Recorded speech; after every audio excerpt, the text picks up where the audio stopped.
Astaghfirullah. Bismillahirrahmanirrahim. Assalamualaikum warahmatullahi wabarakatuh. Ya alhamdulillah wassalatu wassalamu ala rasulillah wa ala alihi wa sahbihi wa mawalah wa la hawla wa la quwata illa billahi wa ba'du.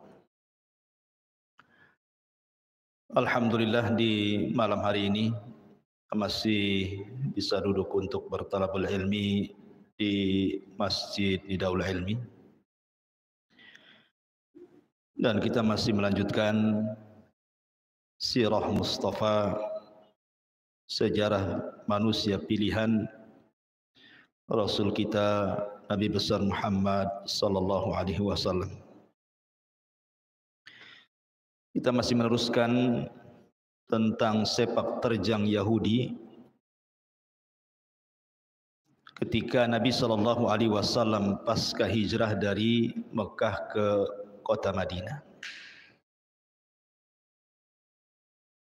Kemarin kita sudah jelaskan bagaimana kedengkian, hasad dan kebencian orang-orang Yahudi kepada Rasul kita dan juga para sahabat Muhajirin dan Ansar. Ada satu kisah menarik yang dicantumkan oleh ahli sejarah tentang upaya sihir orang-orang Yahudi kepada Nabi sallallahu alaihi wasallam. Dan itu dilakukan oleh seseorang yang bernama Labid ibnul A'sam. Labid ibnu A'sam. Labid ibnul A'sam ini seorang Yahudi dari kabilah Bani Zurek. Dan kabilah Bani Zurek ini pada dasarnya bukan kabilah Yahudi. Dia kabilah Arab dan masuk pada kabilah Khazraj. Artinya kabilahnya orang-orang Ansar.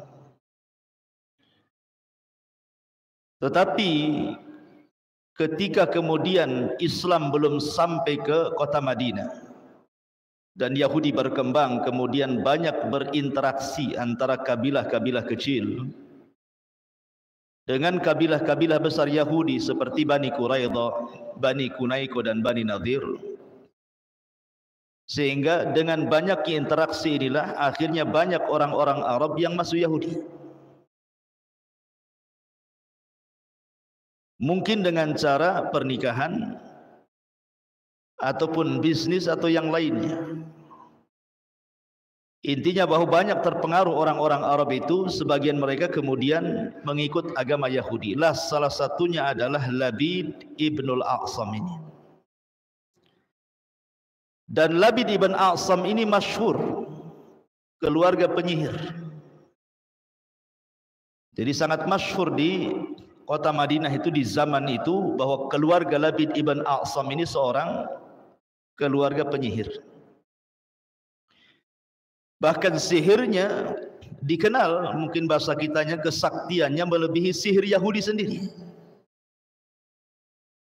Walaupun ada yang mengatakan bahwa Labid ibn A'sam ini masuk Islam tetapi menjadi munafik. Kemudian bencinya kepada Rasul karena Nabi sallallahu alaihi wasallam menguasai kota Yathrib. Intinya dia seorang Yahudi. Dan nama ketokohan Labid ibn A'sam ini tidak lepas daripada silsilah kelompok-kelompok sesat dalam Islam,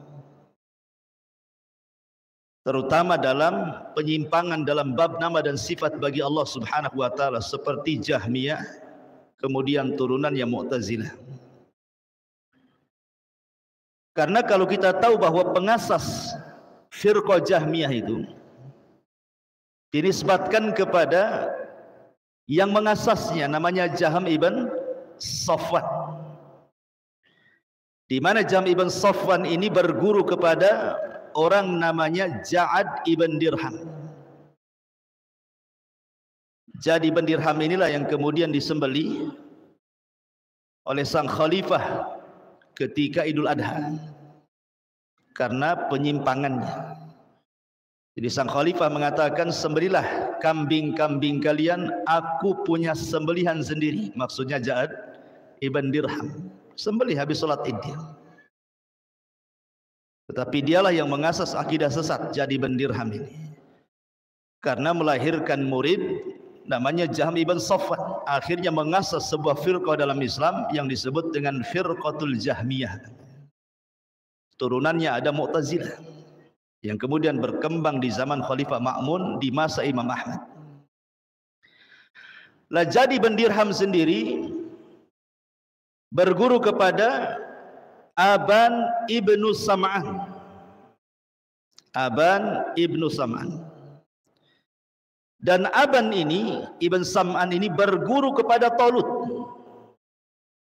Dan Talut ini anak putra dari saudari Labid ibnu A'sam. Dan saudari Labid ibn A'sam mengambil ilmu daripada Labid bin A'sam. Dari sini kita tahu silsilah munculnya kelompok-kelompok sesat dalam Islam. Sumbernya adalah dari Yahudi. Namanya Labid ibn A'sam. Punya murid saudarinya. Kemudian saudarinya punya anak, anaknya punya murid namanya Talut, Talut punya murid namanya Aban, Aban punya murid namanya Ja'ad ibn Dirham, dan Ja'ad ibn Dirham punya murid namanya Jahm ibn Safwan. Dari sini keluar nama Jahm dan firqahnya disebut Jahmiyah. Kemudian turunannya muncul Mu'tazilah. Jahm ibn Safwan inilah yang kemudian pertama kali mengingkari soal nama dan sifat bagi Allah. Dia mengatakan tidak ada nama dan tidak ada sifat bagi Allah. Sebab kalau menetapkan nama serupa dengan Allah, sebagaimana ketika menetapkan sifat serupa bagi Allah, makanya mereka tidak menetapkan adanya nama dan sifat bagi Allah. Sampai suatu ketika Jahm ibn Safwan ini ditantang debat. Ditantang debat oleh kelompok yang mereka menyembah berhala. Tidak menyembah Tuhan kecuali Tuhannya bisa dilihat, bisa disentuh, bisa dicium. Intinya kalau nampak dengan panca indera baru disembah. Mereka para penyembah berhala, wathaniyun. Berdebatlah antara mereka dengan Jahm ibn Safwan yang mengingkari nama dan sifat bagi Allah ini. Jadi kelompok ini bertanya, sif lana ya Jahm rabbak, kalau begitu engkau mengingkari tidak ada nama dan sifat bagi Allah, sifatkan kepada kami Tuhanmu seperti apa. Bingunglah dia ketika ditanya seperti ini, kan mau menyebut nama dia ingkari nama, mau menyebut sifat dia pula ingkari sifat. Akhirnya dia mengatakan, berikan waktu kepadaku beberapa hari, aku akan mencari jawabannya. Akhirnya dia tidak keluar rumah selama 40 hari, tidak sholat. Itulah ciri-cirinya firqah sesat. Setelah 40 hari keluar dia dapat jawaban dan mengatakan bahwa Rabbku itu karihi, seperti angin. Tahu angin? Angin kan tak tampak, tapi kita bisa rasakan. Sebenarnya ucapan Jahm ibn Safwan ini langsung ataupun tidak langsung dia mengingkari kaidahnya sendiri. Kenapa? Ketika dia menetapkan Tuhan itu seperti angin, paling sedikit dia menetapkan sifat wujud, bahwa Allah itu wujud, ada. Sementara dia mengingkari sifat dan nama. Akhirnya kemudian orang membantah, berarti engkau menetapkan sifat wujud bagi Allah, bukankah kau mengingkari nama dan sifat? Bingung lagi dia. Akhirnya dia berfatwa, Tuhanku tidak di dalam alam, tidak pula di luar alam, katanya.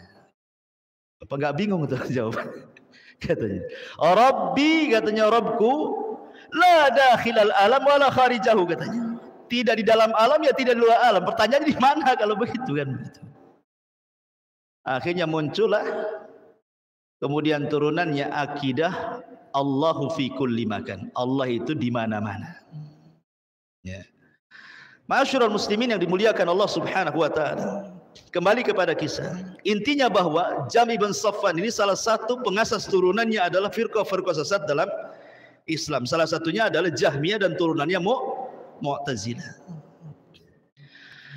Lah Labid ibn Asam ini suatu ketika didatangi oleh tokoh-tokoh Yahudi, karena tokoh-tokoh Yahudi ini sudah sakit hati kepada Rasul. Rasul itu sebenarnya disihir bukan sekali dua kali, berkali-kali oleh orang-orang Yahudi itu, tapi tidak mempan sihirnya, kurang manjur. Ya. Akhirnya kemudian mereka datang kepada Labid ibn Asam, karena terkenal sihir Arab itu kuat-kuat katanya. Padahal seharusnya sihir Yahudi lebih sakti lagi. Karena yang pertama kali mempelajari sihir kan orang Yahudi kepada Harut dan Marut. Harusnya kan mereka yang paling paham soal sihirnya. Rupanya sihir mereka tak mempan pula sama Nabi. Makanya kemudian meminta kepada Labid ibn A'sam supaya menyihir Nabi. Tentu Labid ibn A'sam meminta imbalan. Apa imbalannya? Karena tukang-tukang sihir itu kan harus berbisnis dengan jin.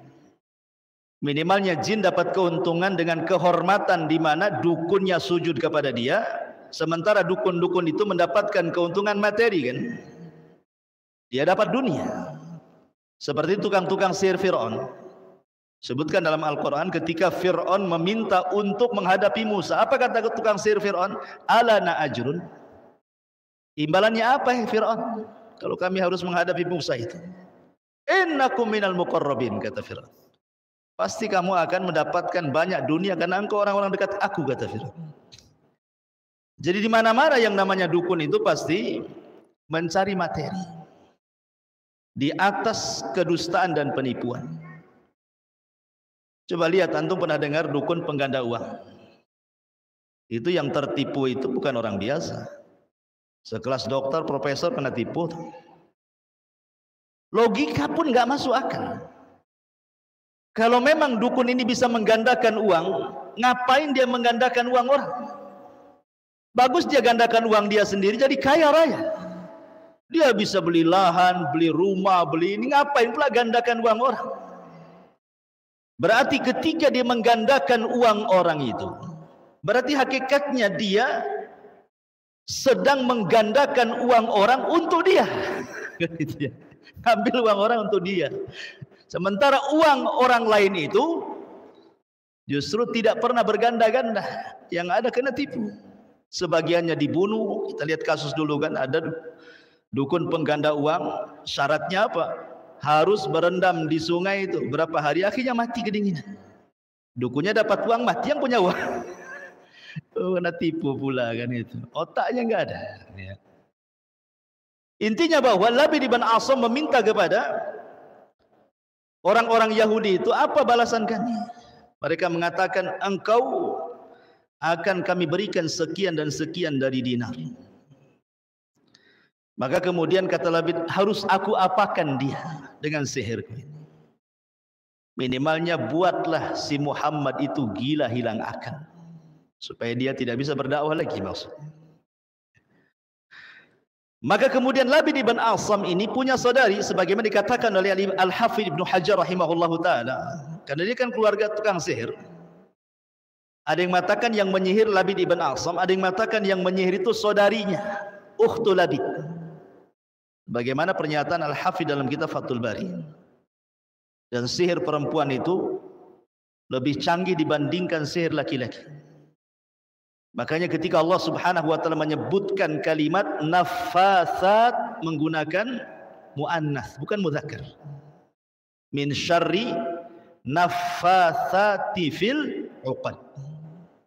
Naffatsat menggunakan perempuan bukan laki-laki. Karena sihir perempuan itu lebih hebat dibandingkan sihir laki-laki. Kenapa? Pertama, karena wanita itu naqisatu aqlin, akalnya kurang. Dia kalau sudah menjadi penyihir itu totalitas. betul-betul menghambakan diri kepada setan. Karena wanita tidak punya akal. Akalnya kurang. Yang kedua, naqisatud din. Juga kurang agamanya. Waktu haid dia tidak sholat, dia tidak puasa, dan begitu seterusnya. Dua sebab inilah yang menjadikan kenapa tukang-tukang sihir perempuan lebih jago dibandingkan tukang sihir laki-laki. Jadi ada yang mengatakan bahwa Labid ini bekerja sama dengan ukhtu Labid, dengan saudari Labid ini, dan diutus untuk mengambil, mencuri sisir dan juga rambut Nabi yang terikat di sisir itu. Ya, akhirnya bagaimana caranya ini saudari Labid ini mengambil sisir Nabi? Diambil dari rumah-rumah istri-istrinya. Berhasillah kemudian Labid ibn A'sam ini memerintahkan saudarinya untuk mengambil sisir yang terlilit padanya rambut-rambut Nabi sallallahu alaihi wasallam. Mushtun wa musyatah.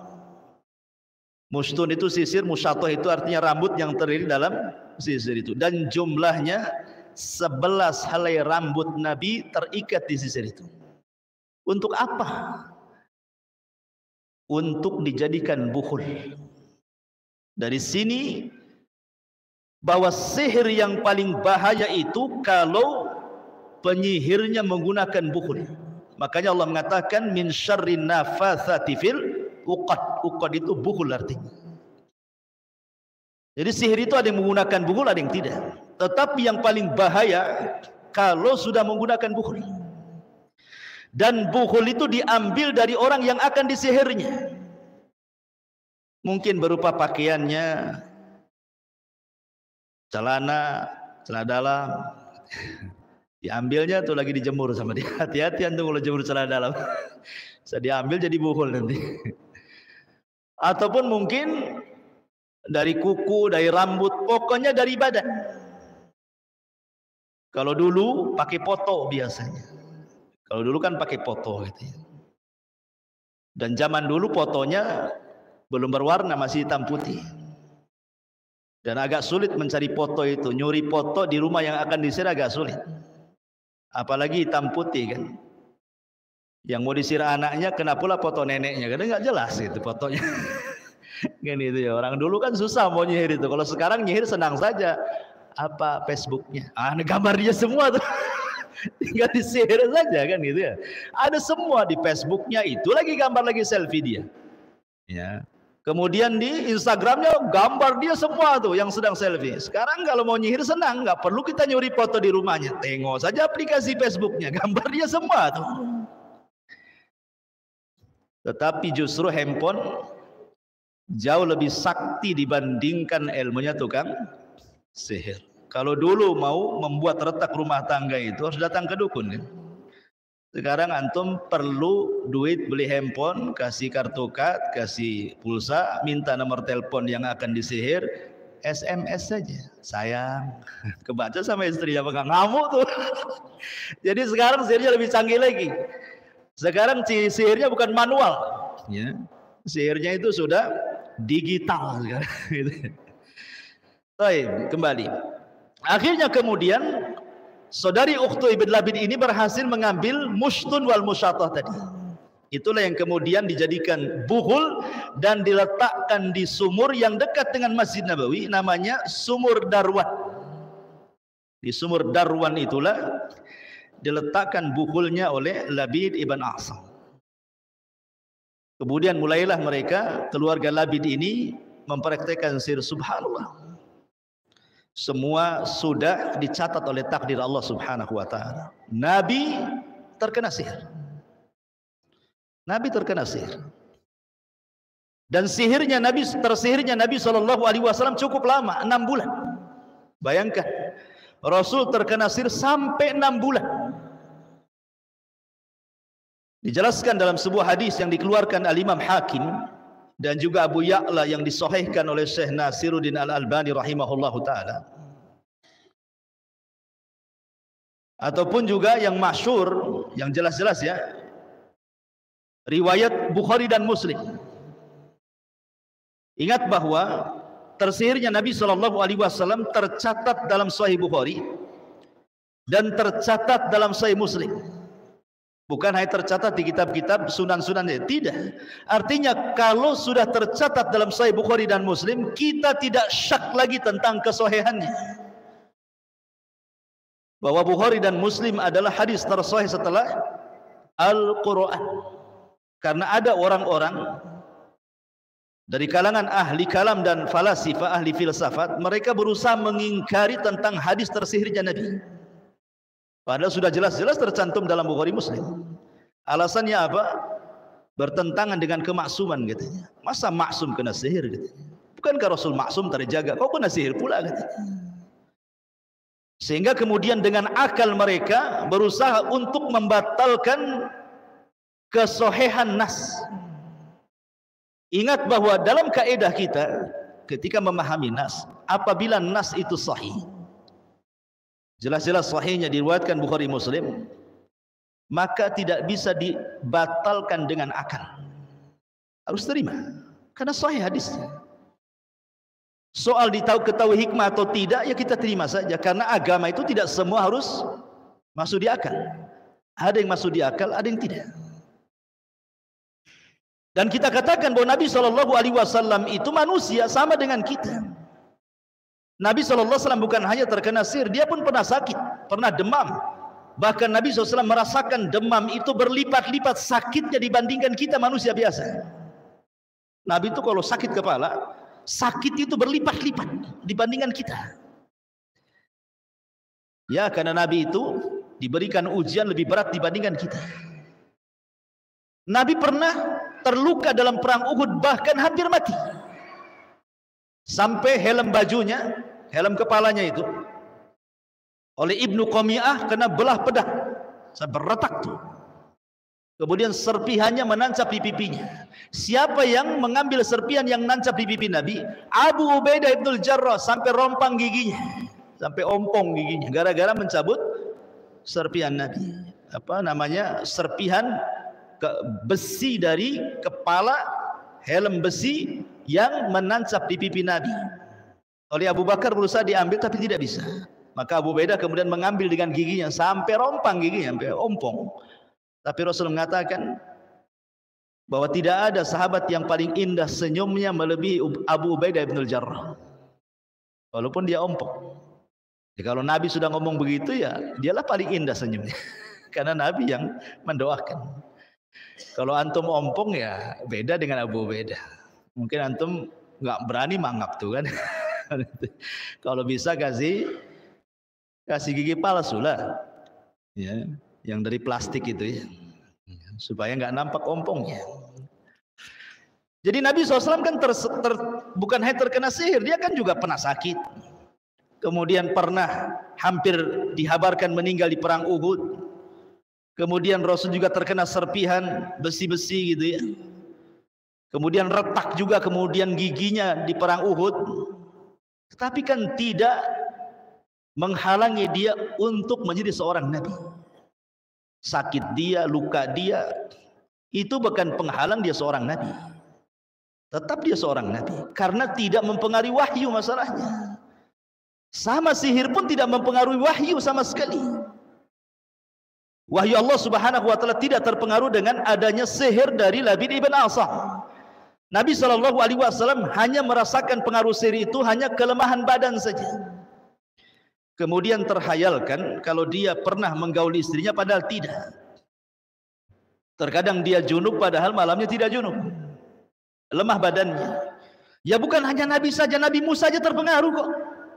Ketika tukang-tukang sihir itu, Fir'aun melemparkan tali-talinya kemudian jadi ular dan bergerak-gerak, Musa ketakutan, terhipnotis. Sehingga Allah mengatakan, la takhaf, jangan takut wahai Musa, lemparkan tongkatmu. Lah Musa lo terhipnotis dengan apa namanya sihirnya tukang-tukang sihir Fir'aun.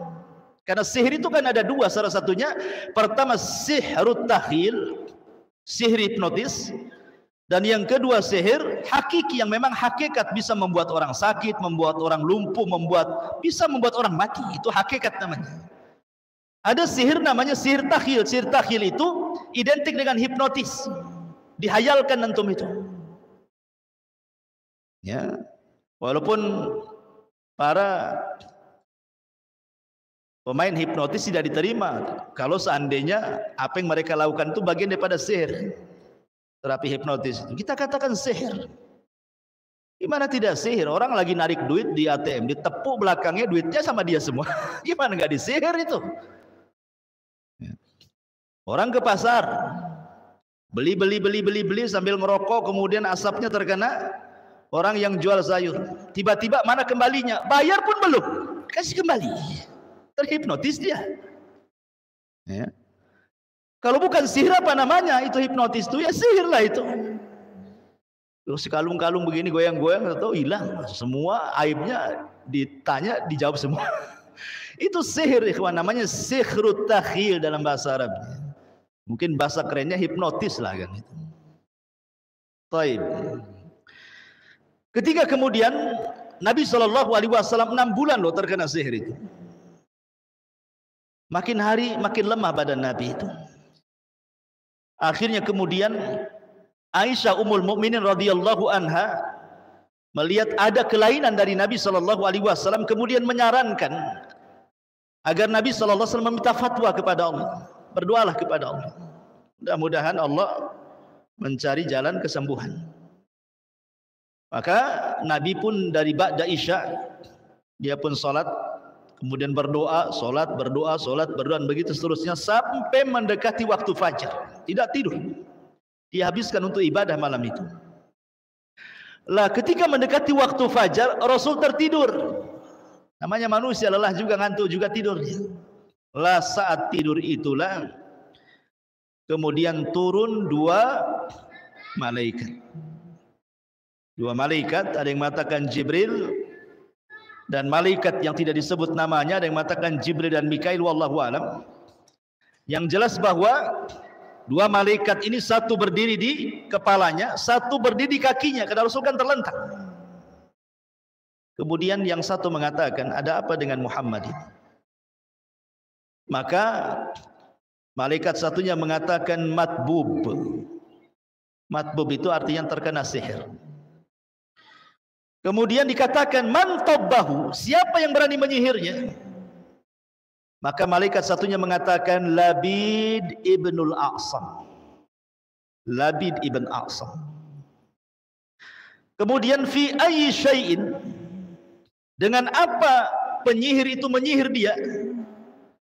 Qala, dia mengatakan bi mushtin wa musyatah, dengan sisir dan lilitan rambut Rasul di sisir itu. Ada yang mengatakan jumlahnya 11 rambut terlilit di sisir itu.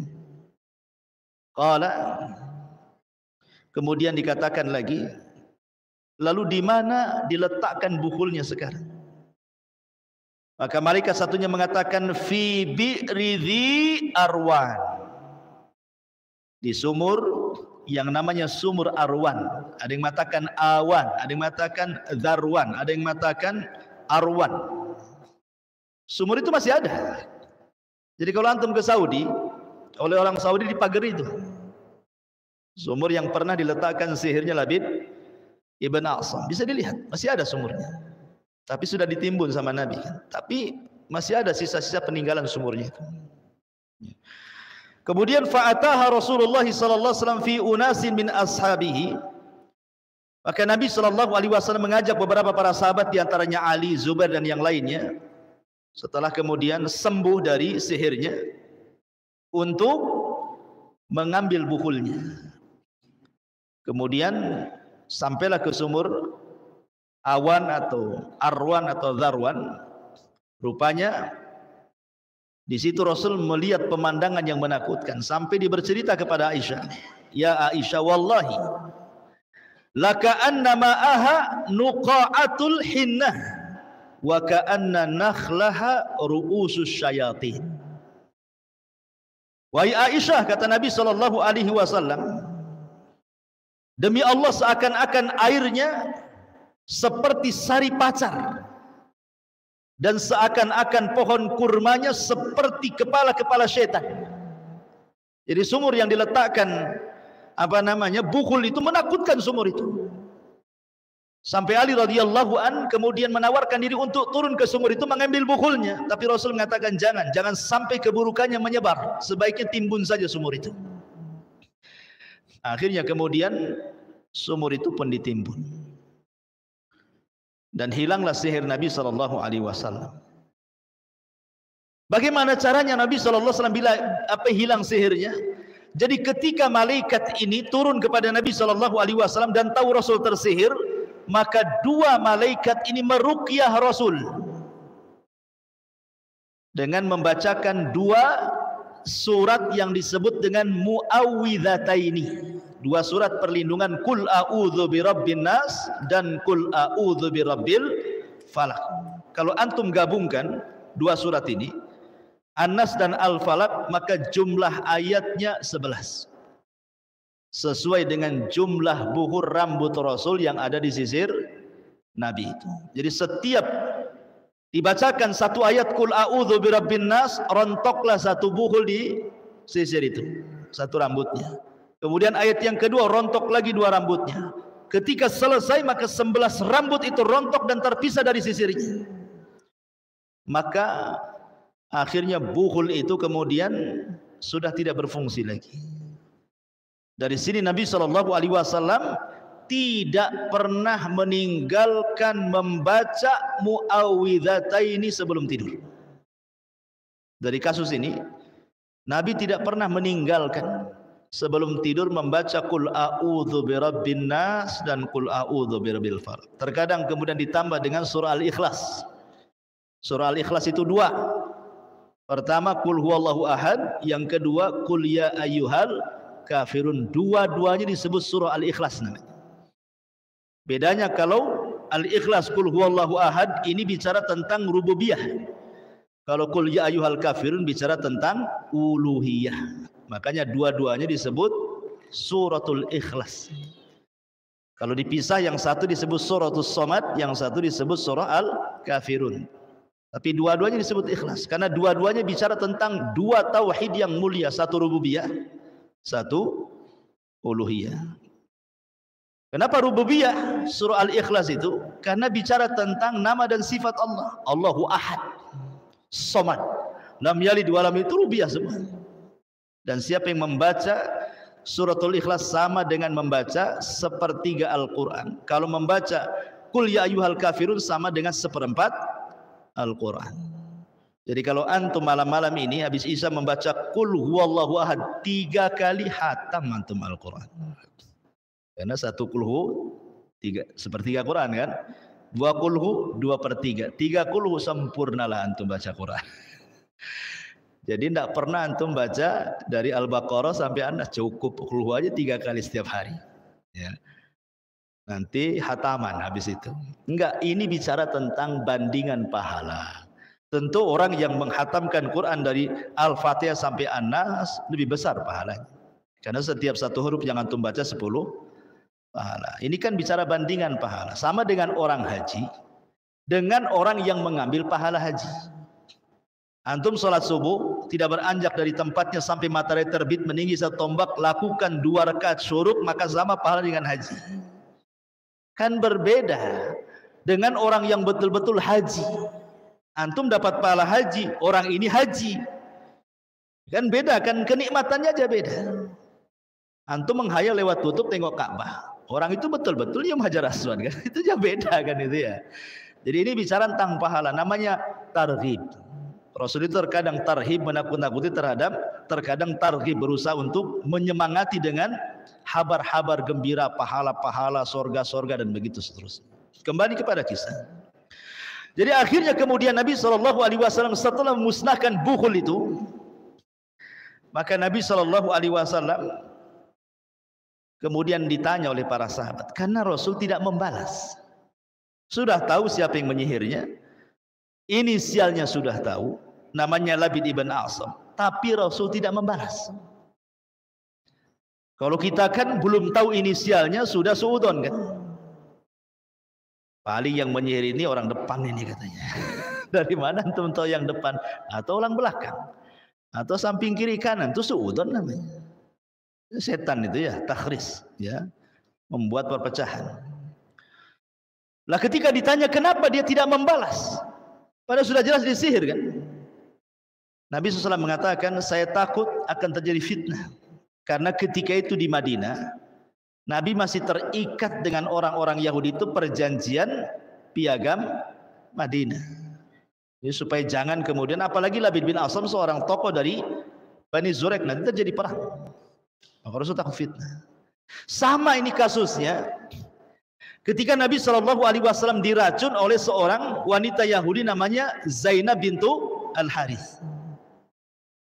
Rasul itu perang bersama Yahudi berapa kali? 4 kali. Satu melawan Bani Kunaiko, terusirlah Bani Kunaiko dari Madinah. Kemudian melawan Bani Nadir. Kenapa Rasul memerangi Bani Nadir dan mengusir dari Madinah? Karena Bani Nadir mau ightial, membunuh Nabi dengan cara licik. Kemudian setelah itu menyerang Bani Quraidah. Kenapa Bani Quraidah diserang? Karena dia kemudian berkongsi untuk mengusir Madinah, mengusir Rasul di Madinah dalam perang Ahzab. Berkoalisi dia dengan orang-orang musyrik. Ternyata menang pula Ahzab itu. Maka Rasul mengusir Bani Quraidah. Sehingga mereka kemudian sebagiannya sampai ke perbatasan Syam dan sebagiannya mereka kemudian berkumpul di Khaybar. Maka perang yang terakhir melawan orang-orang Yahudi itu di Khaybar. Maka perangnya perang Khaybar. Itulah terakhir melawan orang Yahudi di Khaybar. Dan Rasul menang. Padahal Khaybar itu penghasil kurma terbesar di Madinah. Rasul berhasil menguasai Khaybar. Sehingga dikuasainya Khaybar itulah banyak orang yang kemudian dari kalangan Yahudi benci dengan Nabi. Bagaimana caranya kemudian membunuh Nabi? Tapi mereka tidak bisa karena tidak punya kekuatan. Akhirnya mereka merencanakan untuk menuang racun. Pura-pura mereka mengundang Rasul makan-makan. Zainab sempat bertanya, makanan apa yang disukai Muhammad itu? Oh, paha daging kambing. Itu kesukaan Nabi. Jadi antum kalau makan tengkleng minta pahanya. Itu daging kesukaan Nabi. Kesukaan Nabi maksudnya pahanya. Apakah kambing Batam dengan kambing di Mekah sama? Ya beda. Kambing di sana didoakan Nabi Ibrahim berkah. Makanya makan pagi, siang, sore, malam pun nggak ada kolesterol, nggak ada darah tinggi. Dan itu makanan mereka kan itu. Kalau antum makan daging dari Tamiang sana ya kambingnya dari Tamiang, terakhir antum pula ke Tamiang. Ya. Jadi intinya bahwa Nabi SAW direncanakan pembunuhan dengan cara diracun. Qadarullah, Rasulullah SAW ya namanya Rasul husnudzon saja. Mereka sudah kalah, mungkin mau berbuat baik. Datang Rasul dengan sebagian para sahabat, dihidangkan banyak makanan kambing. Ketika Nabi SAW memakan sedikit saja, menyicipi saja, masalahnya sudah tertelan. Tiba-tiba paha kambing itu bicara. Mujizat tadi memberitahu, ya Muhammad jangan kau makan aku lagi, karena dalam diriku sudah terlumuri racun. Ketika Rasulullah SAW mendapatkan wahyu, bicara kambing itu, kata Rasul, berhenti kalian, jangan ada yang makan. Rupanya ada seorang sahabat, satu sahabat, ikut pula tercicipi. Sama-sama dengan Nabi, 2 orang, Nabi dan satu sahabat makan. Lah yang satu sahabat ini meninggal, tapi setelah 1 tahun meninggal. Rasul masih bertahan karena Rasul punya fisik yang kuat. Lah Nabi SAW tidak membalas kepada Zainab bintul Haris, pada jelas-jelas beracun kan. Nabi tidak membiarkan saja Zainab bintul Haris. Ada yang mengatakan bahwa Zainab itu masuk Islam belakangan dan baik Islamnya, ada yang mengatakan tidak. Tetapi kemudian setelah seorang sahabat ini mati dan itu dikarenakan racun, barulah Zainab dibunuh. Kenapa? Karena kisos. Ya, jadi dibunuhnya karena kisos. Karena dia sudah membunuh seorang sahabat gara-gara racun, maka dia dibunuh. Kalau seandainya sahabat ini nggak mati, dia kan tidak akan dibunuh. Karena Nabi SAW tidak mengambil kisosnya kan, membiarkan Zainab itu hidup. Sahabat yang kemudian tercicipi racun mati, baru kemudian kisos, dibunuhlah Zainab bintul Harith. Tapi selama 1 tahun itu Rasul membiarkan. Ya, membiarkan. Begitulah Nabi SAW bermuamalah dengan orang-orang Yahudi supaya tidak ada konflik gitu. Mereka sudah kalah gitu, dan terusir dari kota Madinah.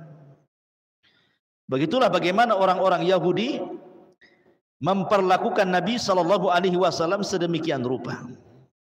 Ya, karena bagaimanapun misinya orang Yahudi itu adalah misi dunia. Mereka itu kan di otaknya dunia-dunia saja. Ketika kemudian diserukan kepada mereka agama yang benar yang sudah tercantum dalam Taurat dan juga kitab-kitab yang mereka baca, mereka berpikir kalau seandainya Muhammad yang menguasai mereka, maka habislah bisnis-bisnis mereka, pasar-pasar mereka, uang-uang mereka. Itu pikirnya mereka seperti itu. Seolah-olah Islam itu kalau menguasai, habis mereka itu. Seolah seperti itu. Pada Islam tidak demikian. Islam tidak pernah mengambil hak orang. Ya. Kenapa kemudian orang-orang Yahudi terpikir seperti itu? Ya tadi, karena Al-Quran mengatakan la tajidannahum ahrasan nasi ala hayatin wa minal ladina asyraku yawaddu ahaduhum law yu'ammaru alfa sanatin wa ma huwa bimuhzahzihi minal adzabi an yu'ammar wallahu basirum bima ya'malun. Dan sungguh engkau akan mendapati mereka, maksudnya orang-orang Yahudi, manusia yang paling rakus kepada kehidupan dunia, melebihi orang-orang musyrik. Ingat suatu ketika sebuah hadis yang disahihkan oleh Syekh Nasiruddin Al-Albani rahimahullahu taala. Nabi ini pulang perang. Tiba-tiba kemudian kehabisan bekal, makanannya habis, minumannya habis. Tiba-tiba kemudian Nabi Shallallahu Alaihi Wasallam bertamu kepada seorang nenek Yahudi yang berada di perbatasan Madinah. Karena udah habis makanannya, habis minumannya, di padang pasir bisa mati kan begitu.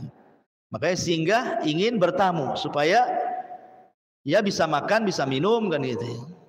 Dan Nabi Shallallahu Alaihi Wasallam tidak pernah melupakan kebaikan siapapun yang berbuat baik kepadanya, hatta orang kafir sekalipun. Maka Abu Musa Al-Asy'ari radhiyallahu anhu yang menceritakan kisah ini mengatakan ketika Nabi Shallallahu Alaihi Wasallam betul-betul dihormati sama wanita tua Yahudi ini dalam rangka jazaul ihsan ilal ihsan, balasan kebaikan dengan kebaikan.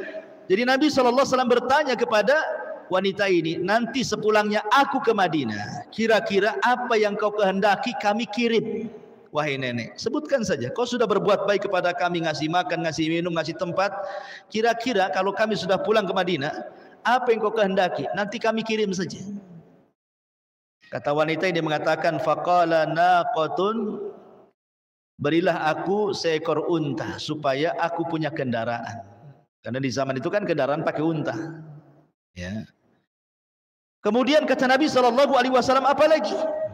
Kata wanita ini, berikan kepadaku kalban yahrusu ghanami, anjing untuk merawat kambing-kambingku supaya jangan diterkam serigala. Kemudian apa lagi? Ya. Berikan kepadaku jariyah, budak wanita supaya dia menjadi pembantuku. Kemudian apa lagi? Ya Allah, nggak berhenti permintaannya. Hanya ngasih makan, ngasih minum, ngasih tempat. Ketika Rasul ingin membalas kebaikan, kira-kira apa balasannya? Disebutkan semuanya. Ibaratnya saya bertamu kepada antum 3 hari. Jadi anak ngomong, sebagai balasannya nih, karena antum sudah ngasih makan, ngasih minum, ngasih tempat tinggal 3 hari. Kalau saya pulang ke Jawa Barat, kira-kira mau apa antum? Saya mau Fortuner Ustaz 1. Ya kan? Mau apa lagi? Gitu ya. Oh kalau bisa rumah saya harus renovasi nih, tak ada duit. Renovasi. Apalagi nggak berhenti. Jadi Nabi SAW heran. Orang ini tamak sekali, lobak sekali gitu ya hidupnya. Kata Nabi SAW, wahai nenek, a'ajazti ka'ajuzi Bani Israel. Lemahkah engkau wahai nenek untuk seperti seorang nenek di zaman Bani Israel gitu. Sahabat bertanya, Rasul, apa maksudmu nenek di zaman Bani Israel itu? Rasul cerita. Dulu kata Nabi SAW, Inna Musa lamma sara bi Bani Israel min Misra dhallu tariq. Dulu Nabi Musa ketika membawa Bani Israel dari Mesir menuju tanah perjanjian Palestina, nyasar di tengah jalan, tidak tahu jalan. Dulu nggak ada Kompas, apalagi Google Map kan itu.